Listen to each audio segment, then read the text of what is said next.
오늘 레위기 4장 말씀을 통하여서 민감한 영성이라는 제목으로 함께 말씀 나누겠습니다. 오늘 우리가 읽은 레위기 4장 말씀은 속죄제에 대해서 설명하고 있습니다.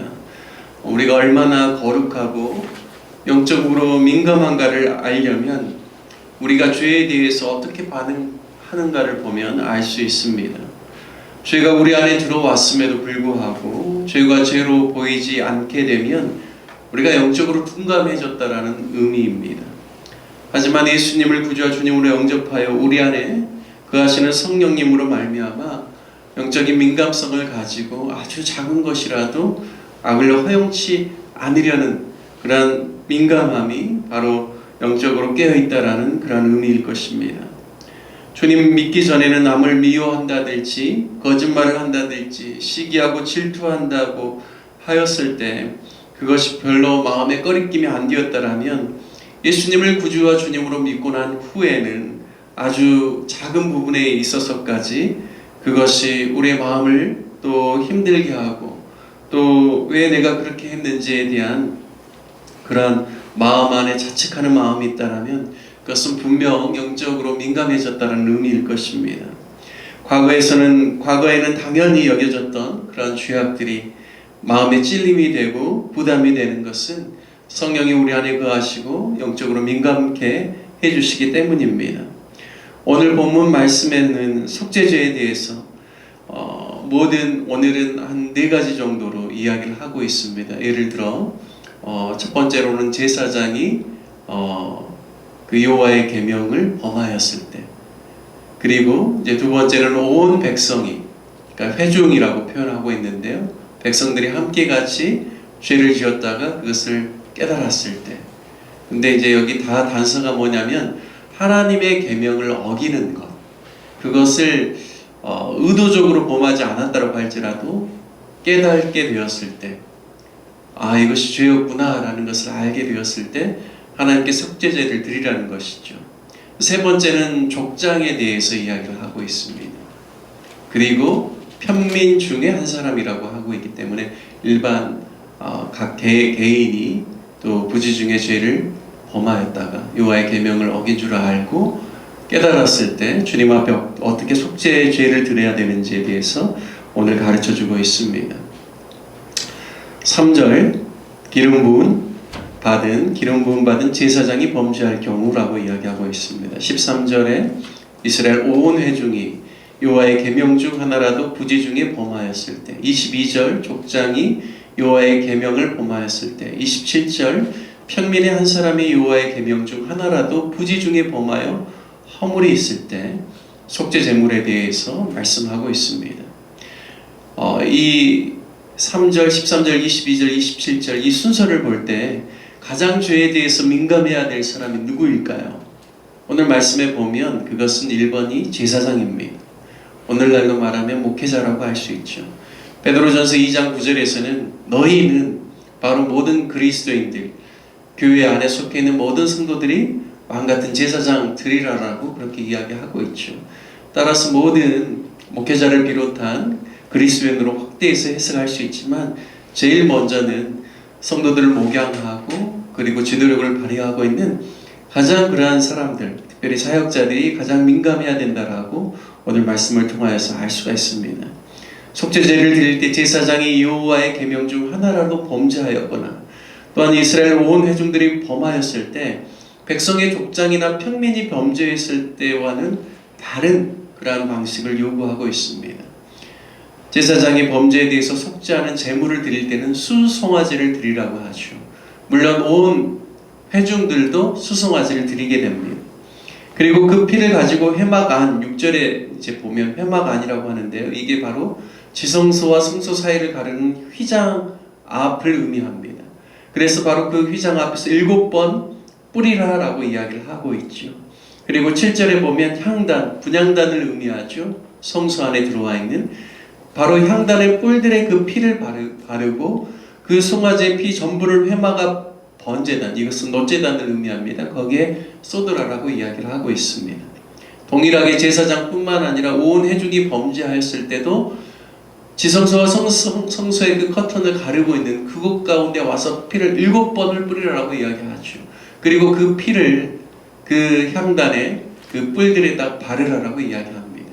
그러니까 굉장히 일반 평민이나 족장들이 범한 죄로 인하여서 속죄하는 속죄제의 그 형식보다도 훨씬 더 중요한 것을 요구하고 있죠. 성소 안에까지 들어오게끔 하고 있습니다. 그만큼 바로 영적으로 가장 민감해야 된다는 것이죠. 제사장뿐만 아니라 이스라엘 온 백성들이, 회중들이 하나님의 계명에 대해서 아주 민감하게 그것을 지키고, 또 혹시 부주 중에 범하였을지라도 그냥 넘어가는 것이 아니라 그것에 대해서 반드시 속죄를 하라라고 말씀하고 있습니다. 우리가 죄에 대한 어떠한 경각심을 가져야 될지를 오늘 속죄제를 통하여서 우리에게 가르쳐주고 있죠.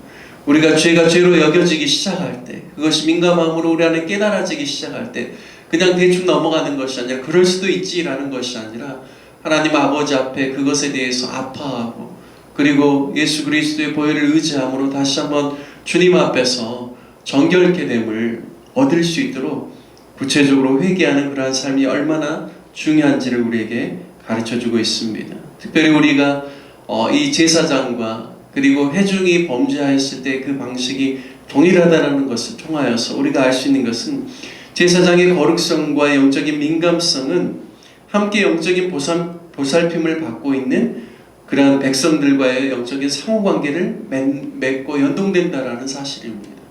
따라서 교회 안에서도 믿음의 지도자들이 얼마나 영적으로 민감하고 깨어있는가가 그 교회의 모든 성도들에게 미치는 영향력이 함께 같이 연동된다라는 사실을 깨달을 때, 하나님께서 우리에게 주신 직분들, 그리고 또 특별히 우리가 리더로서의 역할들을 감당하는 것은 얼마나 또 영적으로 중요한 책임이 있는지에 대해서 우리가 함께 같이 또 오늘 말씀을 통해서 깨달아야 할 줄로 믿습니다. 저와 여러분, 우리 모두가 함께 영적인 그러한 리더로서의 성령의 그 민감함 가운데서 하나님의 계명의 말씀을 잘 감당하고 또 하나님의 영광을 나타낼 수 있는 귀한 하나님의 사람들로 저와 우리 모두가 함께 같이 세워지고 그 거룩성을 계속해서 유지하는 저와 여러분 되시길 주님의 이름으로 축복합니다. 오늘 또한 속죄죄에 있어서 중요하게 보아야 할 것은, 죄를 범하였음에도 알지 못하다가 그 범한 죄를 깨달으면 하나님께 나와서 속죄제를 드리라고 하십니다. 즉 자신이 죄인임을 깨닫고 자신이 죄를 범하였다는 사실을 깨닫는 것이 놀라운 하나님의 은혜라는 사실을 가르쳐 주십니다. 죄가 드러나면 은밀하게 덮어버리고 아닌 척하고 위선적으로 있는 것을 하나님은 원치 않으시고, 하나님의 백성들은 하나님 앞에서 자신의 죄를 고백하면서 속죄의 은혜를 구하고, 또 제사장과 공동체 앞에서 자신의 연약함을 고백하면서 다시는 죄를 짓지 않도록 그렇게 제사를 통하여서 하나님 앞에 나아가는 것을 통하여서 볼 때, 우리가 죄에 대해서 어떻게 반응하고 이것을 어떻게 처리해야 될지에 대해서 오늘 우리에게 가르쳐 주십니다. 여러분, 많은 사람들은 저를 비롯하여서 모든 사람들이 죄가 깨달아지면 얼마나 창피한지 모릅니다. 내가 왜 그랬을까라는 자책하는 마음도 있을 수 있죠. 그런데 후회하고 자책하는 데 머물러 있기를 하나님은 원치 않으신다라는 것이죠. 그것을 가지고 주님 앞에 나와 구체적으로 회개하고, 그리고 하나님이 주시는 그러한 속죄의 은혜를 우리가 경험하기를 하나님은 원하십니다. 뿐만 아니라 바로 그러한 속죄제를 드릴 때 제사장에게 속죄의 제물을 끌고 와야 되는 것이죠. 그리고 제사를 드려야 되는 겁니다. 그리고 그러한 모든 제사의 행위 가운데는 어떻게 보면 공개적으로 자신의 연약함에 대해서 인정하고 공동체 안에서 하나님 앞에 제사를 드림을 통하여서 자신이 그러한 부분들을 다시는 내가 똑같이 반복하지 않겠다라는 그런 결단이 그 안에 있다라는 사실을 우리가 깨달을 수 있습니다. 여러분, 믿음의 공동체가 그 서로 안에 하나님 안에서 더욱더 정직하고 정결하고 거룩할수록 정말 자신의 연약함과 죄에 대해서 고백하고 또 나누고 기도를 부탁하는 이러한 일들이 더 많아지는 줄 압니다. 그럴 때 우리가 더욱더 영적으로 강건하여지고 공동체가 더 강건해질 수 있음을 믿습니다. 근래 이제 한국교회 안에서도 소그룹을 통하여서 자신의 연약함에 대해서, 부족함에 대해서 나누고 기도를 부탁하면서 또 신뢰할 만한 믿음의 사람들을 통하여서 함께 같이 중보기도 해주고 이러한 일들이 얼마나 많이 일어나고 있는지 모르겠습니다. 이것은 그만큼 주에 대해서 민감하고 거룩을 사모하기 때문에 교회 안에서 일어나는 일들이라고 믿습니다. 특별히 우리 교회 공동체 안에서도 소그룹 안에서도 함께 같이 믿음의 사람들과 모일 때 늘 이렇게 서로를 위해서 기도해주고 때로는 자신의 연약함을 나누면서 그러한 연약함을 그리스도 안에서 이겨나갈 수 있도록 우리가 서로를 위하여서 함께 서주는 그러한 믿음의 공동체가 되기를 주님의 이름으로 간절히 소원합니다. 오늘 속죄제에 귀한 그러한 말씀들을 통하여서 저와 여러분 모두가 성령 충만하고 영적으로 깨어있고 민감한 하나님의 사람들 되어서 하나님의 뜻을 행하기에 부족함이 없는 거룩한 삶을 사시기를 축복합니다. 뿐만 아니라 여호와의 계명을 잘 지킴으로 하나님을 사랑하고 또 하나님께서 우리 가운데 허락하신 우리 가족들, 이웃들, 교회 공동체의 모든 성도들, 함께하는 사람들을 사랑할 수 있는 그러한 하나님의 온전한 계명을 잘 지켜나가는 저와 여러분 되시기를 주님의 이름으로 축원드립니다. 함께 같이 말씀 적용하며 기도하기를 원합니다. 영적으로 깨어있고 민감하게 해달라고 성령이 우리 안에 충만하게 역사하여 주셔서 죄를 깨닫고 회개하고 늘 주가 주시는 기쁨과 또 즐거움 가운데 거룩한 삶을 영위하게 해달라고 함께 같이 기도하기를 원합니다. 교회를 위해서 기도해 주실 때는 오늘 저녁에 또 수요 예배가 있습니다. 온 성도들이 함께 같이 예배를 사모하고 주님 앞에 나와 함께 예배 드릴 수 있도록 또 2025년도 하나님께서 우리 교회가 또 말씀과 기도로 거룩하여지고 또 무엇보다도 또 반석 위에 세워지는 그러한 교회가 되기를 소망하는 그러한 마음들을 우리에게 허락하여 주셨는데 우리 교회가 계속해서 든든하게 세워질 수 있도록 하나님 주시는 사명을 감당하기에 부족함이 없는 영적인 공동체로 아름답게 세워지는 해가 될 수 있도록 또 3월과 4월에 귀한 사역들을 위해서도 함께 기도해 주시길 부탁드리겠습니다.